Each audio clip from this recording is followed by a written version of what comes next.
안녕하세요. 오늘 저희는 아주 잘 알려져 있으면서도 묵상할수록 깊은 의미가 우러나는 이야기죠. 창세기 22상의 아브라함 이야기를 함께 살펴보려고 합니다. 네, 안녕하세요. 이미 익숙한 이야기일 수 있지만 오늘은 성경 주석가들의 깊은 통찰을 좀 빌려서요. 이 사건의 의미를 새롭게 한번 조명해 보려 합니다. 청취자분께서도 이 과정을 통해서 아마 신선한 발견이나 깨달음 이런 걸 얻으실 수 있을 겁니다. 자, 그럼 이 놀라운 이야기 속으로 함께 들어가 볼까요? 네, 좋습니다.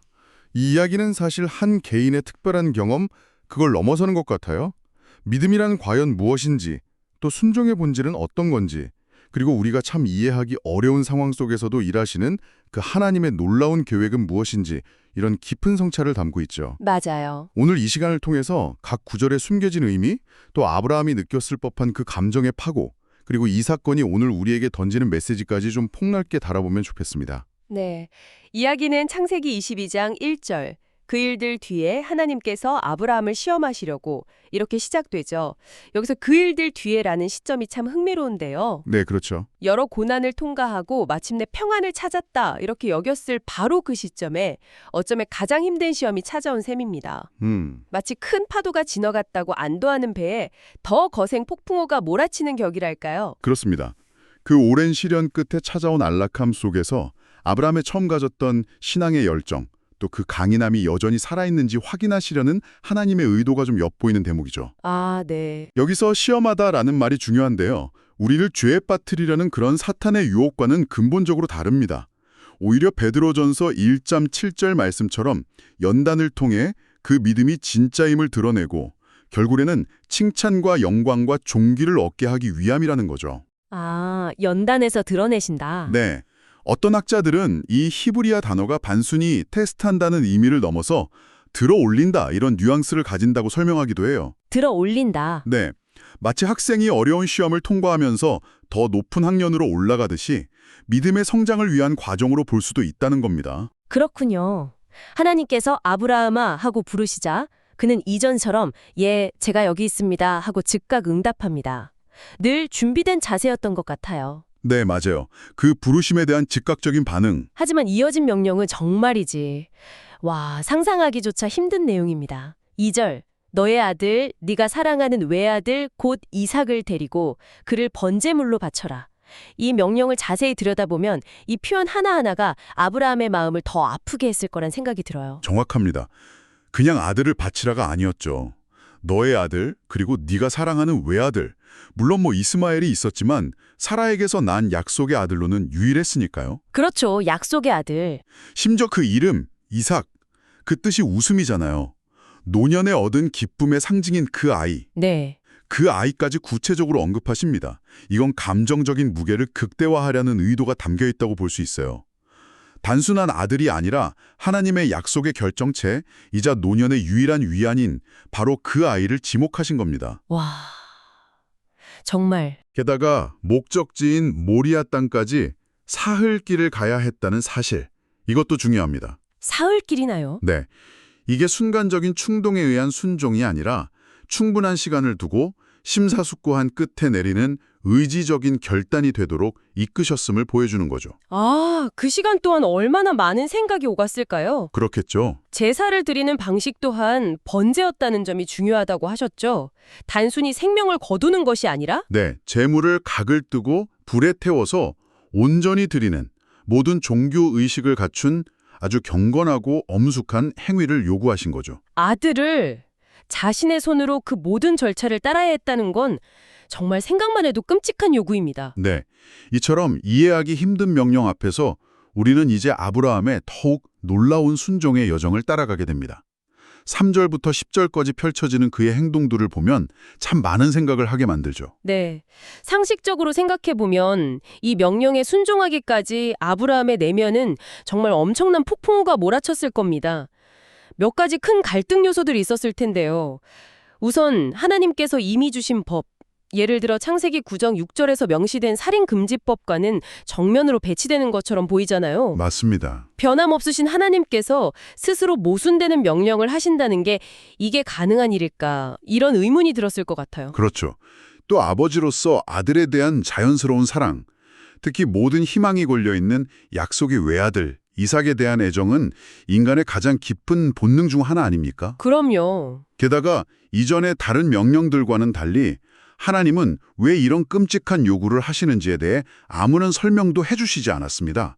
그저 명령만 있었을 뿐이죠. 또 아만 가장 큰 내적 갈등은 이전에 주셨던 하나님의 약속, 이삭에게서 나는 자라야 내 씨라 부를 것임이니라, 이 말씀과의 명백한 충돌이었을 겁니다. 바로 그 점입니다. 이삭을 통해 하늘의 별과 같이 많은 자손을 주시겠다 약속하셨는데 바로 그 이삭을 제물로 바치라니요. 이건 뭐 하나님의 약속이 송두리째 흔들리는 것처럼 느껴졌을 거예요. 그렇죠. 그뿐 아니라 사랑하는 아내 사라에게 이걸 어떻게 설명해야 할지, 또 만약 이 일이 알려지면 주변 민족들이 하나님과 자신을 어떻게 조롱하고 비난할지, 이런 현실적인 고민도 왜 없었겠습니까? 아, 정말 그렇겠네요. 하지만 놀랍게도 아브라함은 이 모든 합리적인 의심과 인간적인 고뇌, 감정적인 반발을 단 하나의 확신, 이것은 하나님의 명령이다 라는 그 사실 앞에서 잠재웁니다. 와, 이것은 하나님의 분명한 말씀 앞에서는 인간적인 논리나 혈육의 정보다 순종이 앞서야 함을 극명하게 보여주는 사례라고 할 수 있습니다. 갈라디아서에서 사도 바울이 소명을 받았을 때 혈육과 의논하지 않았다고 고백하는 것과도 좀 통하는 정신이죠. 네. 아브라함의 행동 하나하나에서 정말 망설임 없는 순종의 의지가 엿보입니다. 3절을 보면 다음 날 아침 일찍 일어나 즉시 준비를 시작해요. 지체하지 않은 거죠. 네. 제사에 쓸 나무를 직접 쪼개고 모든 준비를 스스로 철저히 한 거죠.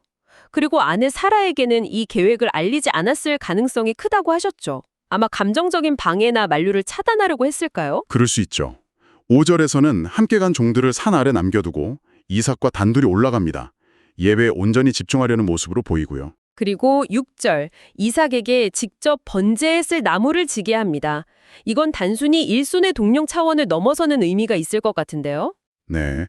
어떤 주석가들은 이걸 이삭의 순종을 함께 요구하는 과정으로 보기도 하고, 더 나아가 십자가를 지고 골고다를 오르신 예수 그리스도의 모습을 미리 보여주는 그림자라고 해석하기도 합니다. 아, 그리스도의 예표로군요. 특히 7절과 8절, 산을 오르며 나누는 이삭과의 대화는 이 이야기의 정말 중요한 장면 중 하나죠. 맞아요. 저도 이 부분이 참 인상 깊었어요.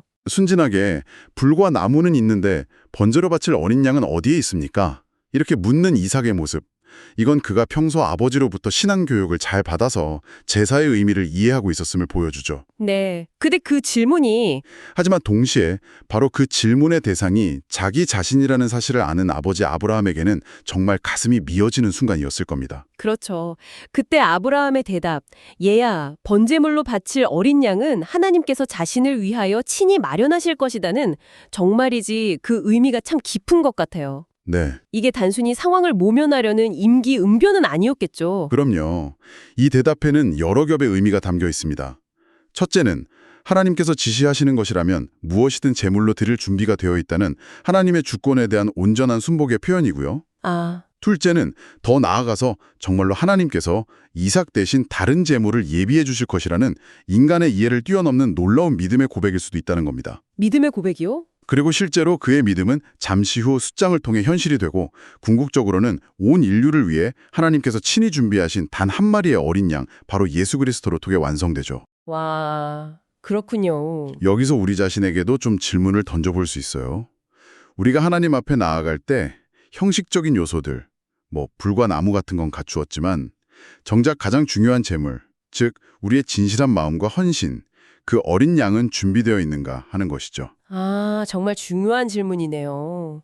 형식만 있고 알맹이가 없는 건 아닌지. 네, 마침내 목적지에 도착해서 제단을 쌓고 이삭을 묶어 제단 나무 위에 올려놓고 손에 칼을 잡는 9절과 10절의 장면은 정말 숨막히는 긴장감이 흐릅니다. 그렇죠. 성경에는 이삭이 저항했다는 기록이 전혀 없는데 이건 그 역시 아버지의 믿음을 이해하고 자발적으로 순종했을 가능성을 시사한다고 하셨죠. 네, 그렇게 해석하는 견해가 많습니다. 아버지의 결단과 아들의 순종에 함께 어우러진 정말 경외심마저 불러일으키는 장면이죠. 아브라함은 아버지로서의 그 애끓는 정을 억누르고 제사장으로서 하나님께 받은 명령을 수행하려 합니다. 이 모습 속에서 정말 많은 것을 생각하게 되네요. 네.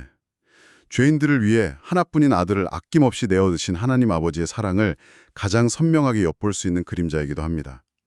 이사야 53장이나 스가랴 13장에서 예언된 것처럼 당신의 아들을 상하게 하시기를 기뻐하신 그 하나님의 구원 계획과 깊이 연결되죠. 아, 또한 이 장면은 오늘 우리에게도 하나님을 위해 가장 소중하게 여기는 것, 그게 뭐 숨겨진 죄일 수도 있고 놓지 못하는 우상일 수도 있고 세상적인 집착일 수도 있겠죠.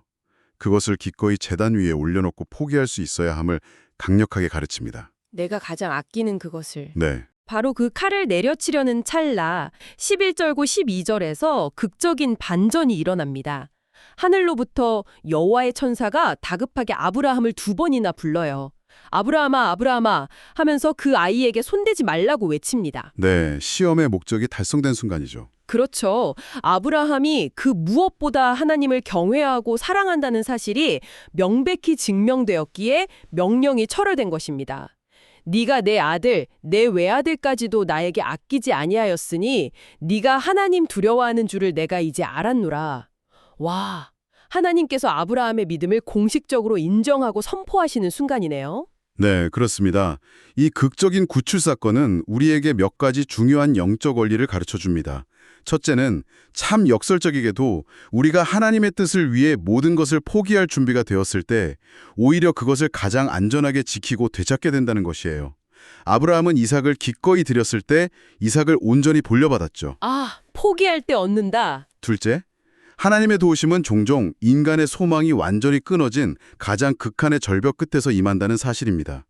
우리의 상황이 절망적일수록 하나님의 구원은 더욱 놀랍고 은혜롭게 다가오죠. 네. 그리고 셋째, 하나님을 경외한다는 가장 확실한 증거는 내게 가장 소중한 것까지도 그분께 기꺼이 내어드릴 수 있는 마음이라는 점입니다. 그렇군요. 그리고 정말 놀라운 일이 벌어지죠. 13절, 아브라함이 고개를 들어 주위를 살펴보니 수풀에 뿔이 걸려서 움직이지 못하는 순양 한 마리가 보입니다. 네, 조금 전 아브라함이 믿음으로 선포했던 말, 하나님께서 자신을 위하여 친히 마련하실 것이다 라는 말이 그대로 이루어진 겁니다. 맞습니다.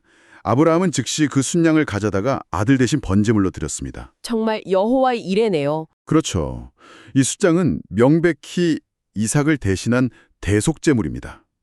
죄 없으신 예수 그리스도께서 죄 많은 우리를 대신하여 십자가에서 희생제물이 되신 것을 가장 분명하게 보여주는 예표라고 할 수 있죠. 아, 그리스도의 예표. 더욱 의미심장한 것은 이 사건이 벌어진 모리아산이 훗날 솔로몬 왕이 예루살렘 성전을 건축한 바로 그 장소라는 점입니다.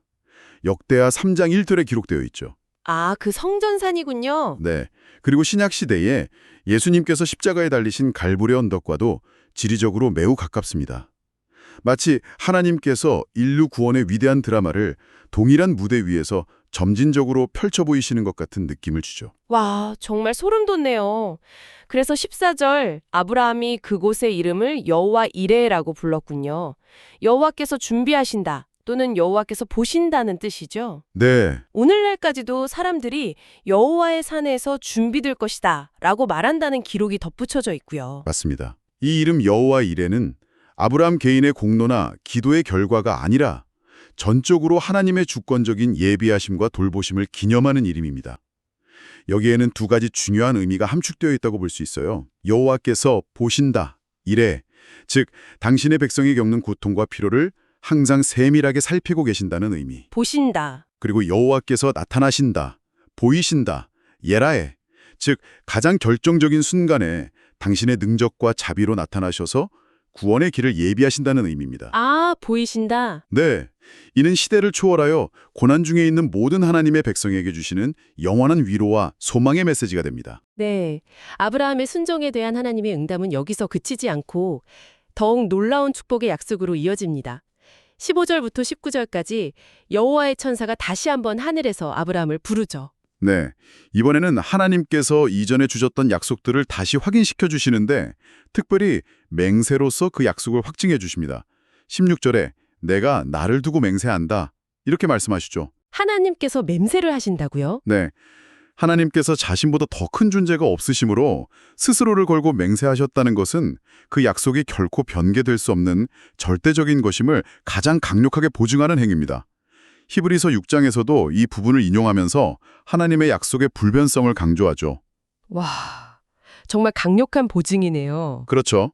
이는 아브라함뿐 아니라 그의 믿음을 따르는 모든 후손들에게 엄청난 위로와 확신을 줍니다. 우리의 진실된 순종이 하나님의 약속을 더욱 풍성하게 경험하는 통로가 될 수 있음을 보여주는 대목이기도 하고요. 하나님께서 아브라함의 순종, 특히 네 아들 너의 외아들까지 아끼지 아니하였으므로라는 그 마음과 행위를 구체적으로 언급하시면서 축복의 근거로 삼으시는 모습이 참 감동적입니다. 네, 맞아요. 그리고 이어지는 축복의 내용 역시 이전보다 훨씬 더 확장되고 구체화된 느낌이에요. 17절, 내가 반드시 너에게 큰 복을 주며 너의 씨가 크게 불어나 하늘의 별처럼 바닷가의 모래처럼 많아지게 할 것이다. 그리고 너의 씨는 그 원수의 성문을 차지할 것이다. 그렇습니다. 순종이라는 그 값비싼 대가를 치른 아브라함에게 하나님께서는 상상 이상의 보상으로 응답하시는 거죠. 하나님을 위해 기꺼이 무언가를 포기하는 사람에게 하나님은 결코 빚진 자로 남지 않으시고 넘치도록 채워주신다는 영적 원리를 여기서 발견할 수 있습니다. 네, 하나를 드리려 했는데 셀 수 없이 많은 것을 약속받았네요. 그렇죠. 아브라함은 하나뿐인 아들을 드리려 했지만 하나님은 셀 수 없이 많은 자손을 약속하셨습니다. 또한 원수의 성문을 차지한다는 표현은 단순히 군사적인 승리를 넘어서 믿음의 후손들이 그리스도 안에서 죄와 죽음과 사탄의 관세를 이기고 영적인 승리를 거두게 될 것을 약속하는 것으로 해석할 수 있습니다. 영적인 승리까지. 그리고 18절에 나오는 약속은 그중에서도 가장 핵심적이고 궁극적인 약속이라 할 수 있겠습니다. 땅의 모든 민족이 너의 씨 때문에 복을 받을 것이다. 이는 네가 나의 말에 순종하였기 때문이다. 네, 바로 이 약속이죠. 이 약속은 명백히 아브라함의 수많은 후손들 가운데서 나올 단 한 명의 특별한 후손, 바로 메시아이신 예수 그리스도를 가리킵니다. 아, 여기서도 그리스도를. 네, 사도 바울이 가가디아서 3장 16절에서 명쾌하게 해석했듯이 여럿을 가리켜 그 자손들이라 하지 아니하시고 오직 한 사람을 가리켜 네 자손이라 하셨으니 곧 그리스도라 라는 말씀과 정확히 일치합니다. 인간 아브라함이 최고의 사랑인 아들을 기꺼이 내어놓는 순종을 보였을 때 하나님께서는 인류 전체의 구원을 위해 당신의 신적인 사랑, 즉 독생자를 내어주시겠다는 가장 확실한 약속을 맹세로서 확증해 주신 것입니다. 참으로 경이로운 연결고리가 아닐 수 없습니다. 와, 정말 깊은 의미가 담겨 있네요. 이야기의 마지막 부분인 20절부터 24절까지는 다소 좀 갑작스럽게 느껴질 수도 있는데 아브라함의 동생인 나홀 가족의 족보가 소개됩니다. 네, 앞선 극적인 사건과는 분위기가 조금 달라서 왜 여기에 이 내용이 들어갔을까 궁금해하실 수도 있을 것 같아요. 네, 그렇죠.